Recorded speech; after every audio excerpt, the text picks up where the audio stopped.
अर्थसंकल्पीय अधिवेशनाच्या पहिल्याच दिवशी अजित पवारांना श्रद्धांजली वाहण्यात आली आणि अनेक नेत्यांनी अजित पवारांच्या आठवणींना उजाळा देत त्यांच्या स्वभावाचे वेगळे पैलू आणि त्यांच्याबद्दलचे अनेक भन्नाट किस्से सुद्धा सांगितले। पाहुयात काही प्रतिक्रिया। मगाशी हिंदी तर महाशयांनी सांगितलं, आवाजात प्रेमळपणा असलेलं देखणं नेतृत्व। जयंतराव पाटील, आम्ही काही देखणे नाही काय, त्याला वाळव्याला बोलवायचं, इथं बोलवायचं, आमचीच बिन पाण्याने करायची ही देखणा, आणि आम्ही काय बिन देखणा आहे? तुला बघतोच ये माझ्याकडे कसं काय येते। पण जे ज्याचं चुकलंय ते तोंडावर सांगायचा दादांचा प्रचंड मोठा स्वभाव होता आणि वावगं कधी खपायचं नाही। माझ्याकडे तसेच एकदा आले, काय जयंतराव एक कसलं काय संस्था चालवताय? म्हटलं काय झालं? झाडच दिसत नाही तुमच्याकडे, काय चाललंय? म्हटलं माझ्याकडे या, कसे झाड आहेत बघा, असं त्यांच्या दरडावण्याच्या वाक्यात शब्दात बोलले। म्हटलं ठीक आहे सॉरी म्हटलं। तर 7-8 वर्षांनी परत आल्यावर मी दादांना म्हटलं आता कसं वाटतंय? आता मी 100पैकी तुला 60 गुण देतो, 70 गुण देतो, बरी प्रगती आहे। झाडांच्यावर एवढं प्रेम असणारा माणूसच मी बघितला नाही। आणि प्रत्येक झाड कुठल्या प्रकारचं आहे आणि त्या झाडाचं वैशिष्ट्य काय, याची सावली किती पडणार हे दादांना पाठ असायचं आणि कुठल्या प्रकारची झाडं लावा हेही सांगायचे। अभी शाम तक रुको, अभी कल शपथ ली है ना। उनका समझ में आएगा, मैं तो लेने वाला हूँ शपथ।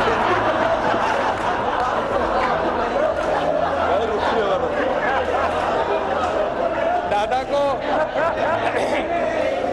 को नहीं, अरे भाई दादा को अनुभव है, दोपहर शाम को भी लेने का और सुबह भी लेने का।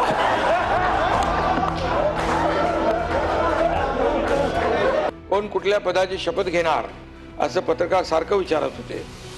त्यानंतर पत्रकार परिषदेमध्ये एकच हशा पिकला। पत्रकारांना ही बातमी मिळाली। दादांच्या हजरजबाबीपणाची अशी असंख्य उदाहरणं या ठिकाणी सांगता येतील। खरं तर मी असं म्हणेन की राजकारणामध्ये आपल्याकडे अनेक नेते आहेत, अनेक दादा आहेत आणि सगळ्याच दादांनी चांगलं काम केलंय। पण महाराष्ट्रामध्ये वसंतदादा आणि अजितदादा ही दोन नावं अशी आहेत की ज्यांना दादा म्हणून नेहमीच महाराष्ट्र हा त्यांच्या कामाकरता या ठिकाणी लक्षात ठेवेल। साधारण 2014 नंतर एक भावनिक नातं हे दादांशी तयार झालं। मी अनेक वेळा माझ्या मुलाखतीत म्हणायचो की राष्ट्रवादी काँग्रेस आमचं स्ट्रॅटेजिक पार्टनर आहे, पण त्याच वेळी माझ्या मनात मात्र मला हे पक्क माहिती होतं की अजितदादा हे काही स्ट्रॅटेजिक पार्टनर नाही आहेत, तर अंतःकरणातनं आपल्यावर प्रेम करणारा अशा प्रकारचा आपला मित्र म्हणून खरं म्हणजे अजितदादांकडे मी बघितलं आणि त्यांनीही माझ्याकडे त्याच पद्धतीनं बघितलं आणि जीवनभर मला असं वाटतं की आमचं ते नातं त्यांच्या अंतिम दिवसापर्यंत कायम होतं। पहिल्यांदाच दादांनी टायमिंग मात्र चुकवलं आणि ते टायमिंग म्हणजे त्यावेळेस राजकारणामध्ये खूप मोठी इनिंग दादा खेळतील आपल्या सगळ्यांना दिसत होतं। अशा परिस्थितीमध्ये तिने पहिल्यांदा जीवनाचं टायमिंग चुकवलं। माझी 2 बटणं उघडी असायची, त्याच्यामुळे मला खूप वेळा त्यांनी ठोकलं, अगदी जाहीररित्या ठोकलं, अरे वरची 2 बटणं उघडी कर।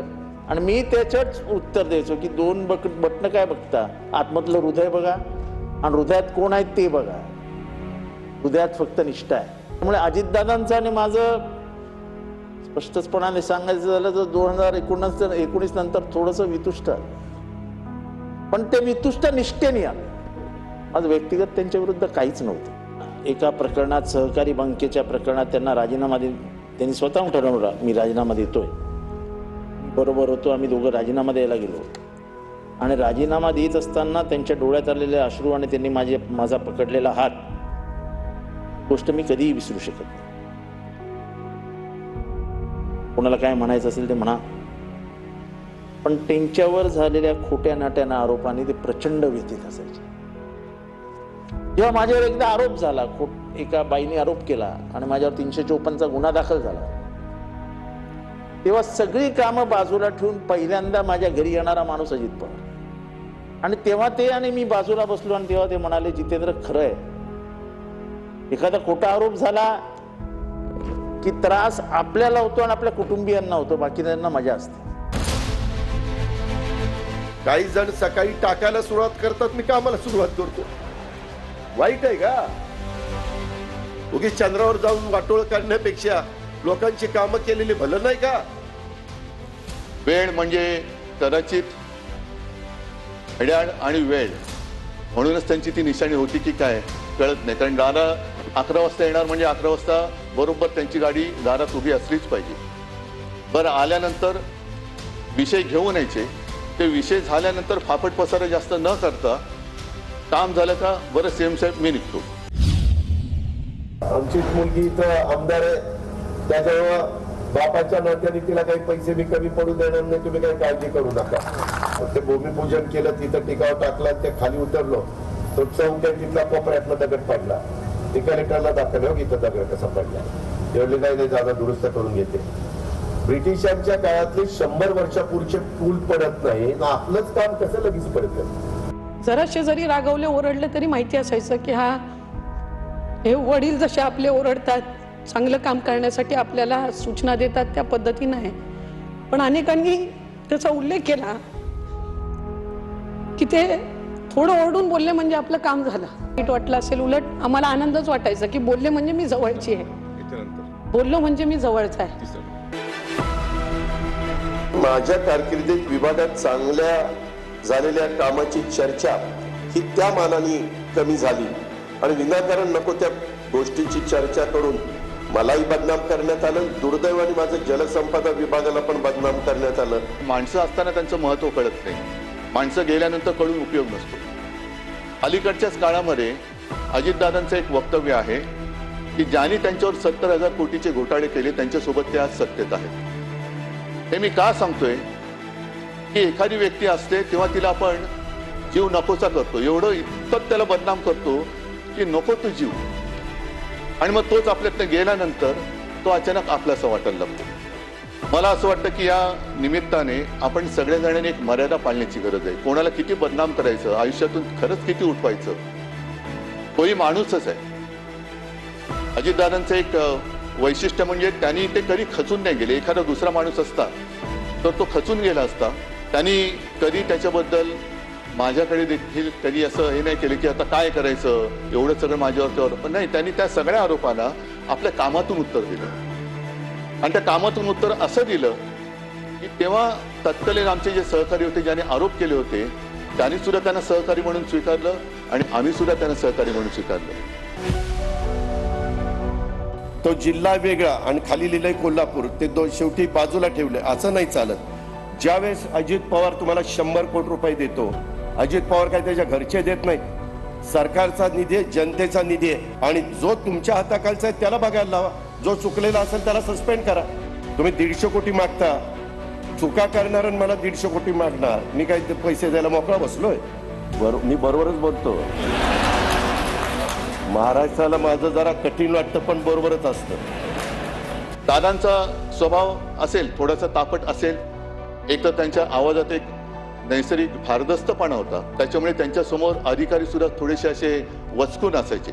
पण तो एक दादांचा एक ती शैली होती, दादांची एक लकब होती. बोलताना सुद्धा बिनधास्त बोलायचे. दादा, आम्ही सर्व इथे आले, तुम्हाला कसं वाटतंय? चांगलं वाटतंय. दादा, हे निवडणुकीच्या काळात सर्व भांडत आहे, हे आपल्याला कसं वाटतंय दादा? ते चांगलं नाही वाटत.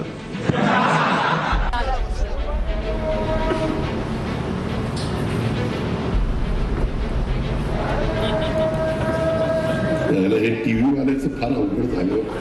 मला ती आता चिठ्ठी आली, टीव्हीवर कार्यक्रम लाईव्ह सुरू आहे, पेट्याचा तुरा खोचा.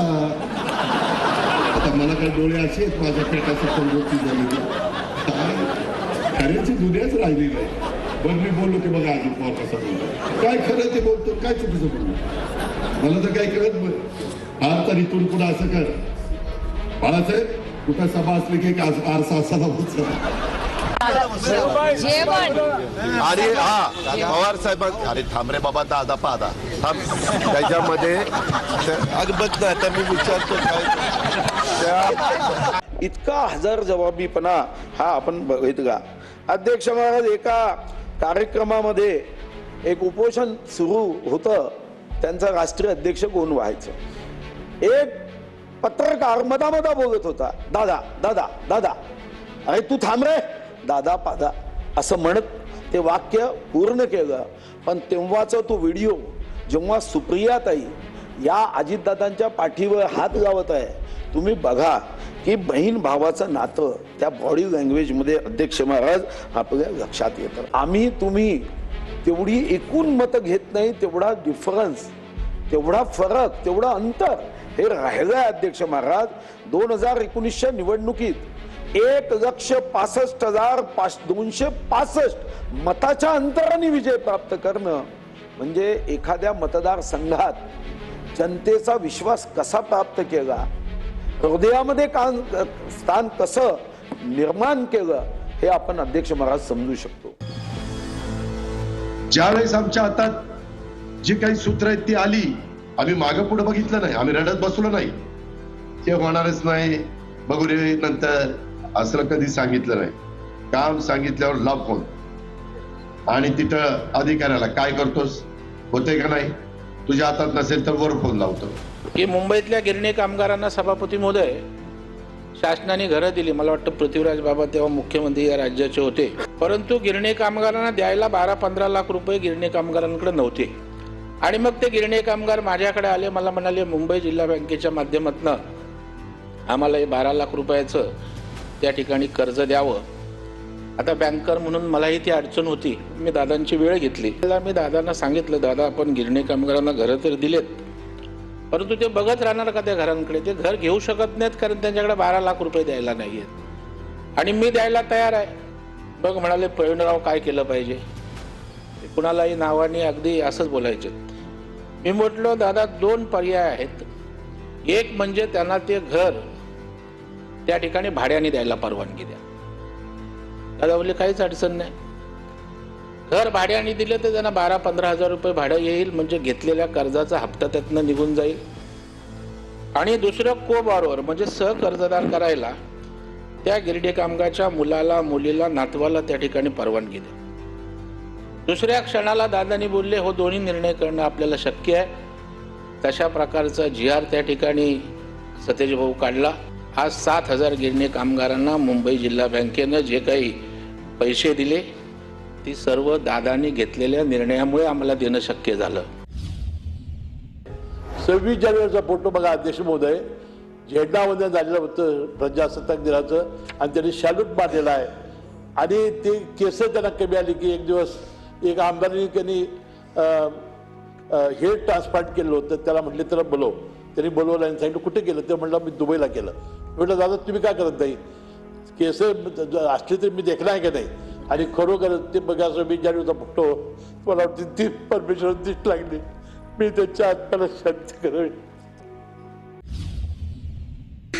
बोलत असताना काहींनी सांगितलं किंवा दादा गावकीकडे लक्ष आहे, भावकीकडे पण लक्ष द्या.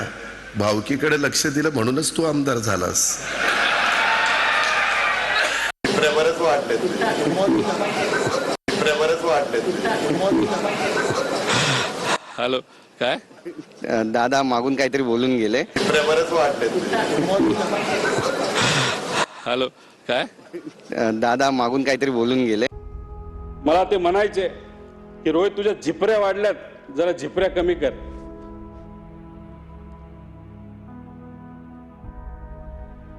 त्या दिवशी एक आदरांजली म्हणून तिथं मी माझे केस कापले. ते मला म्हणायचे तू जरा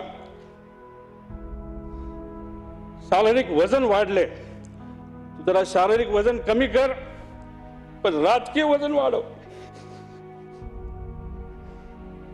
मी नुसतं म्हणायचो हो करतो, पण मी त्यांना शब्द देतो की माझी हेअरस्टाईल मी अशीच ठेवेल, शारीरिक वजन कमी करेल, राजकीय वाढवेल.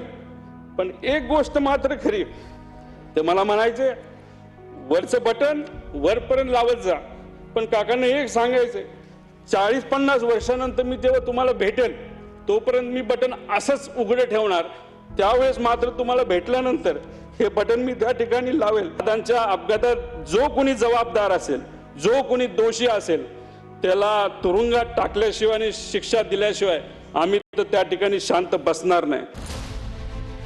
उद्या अजितकडे काही मागितलं तो नाही म्हणेल का? काय रे तुझं लक्ष दुसरीकडे आहे, मी फार महत्वाचं बोलतोय. काय नेमकं कोण आहे मनामध्ये आता या क्षणाला सांग. नाही खरंच असं अगदी हरवल्यासारखा का झालंय? काहीतरी गोंधळ आहे. अजितच्या गालावर लाली मी पहिल्यांदा पाहिली बरं. छान, पण मला तू लाजलेला सुद्धा आवडतोस बरं का. 50 वर्षाचा दादाचा आणि माझा संबंध. दादा कार्यकर्ता होता आणि मी कधी बारामतीला गेलो की माझी सगळी उठबस दादा पाहायचा. 50 वर्ष खूप होतात, खूप आठवणी आहेत.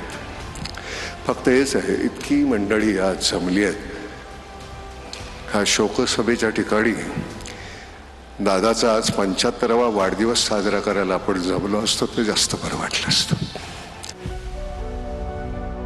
फार कमी वेळामध्ये दादा खूप मोठं काम तुम्ही महाराष्ट्रासाठी उभं केलं. दादा नेहमी वेळेवर जायचे. मग दादा आताच तुम्ही अवेळी कसे गेलात? दादा होते त्यावेळेला दादाचं मोठेपण कदाचित दिसत नव्हतं. आता सहवास नसला तरी दादा तुमची स्मृती सुगंध देत राहील आणि दादा प्रत्येक वळणावर तुमची आठवण येत राहील.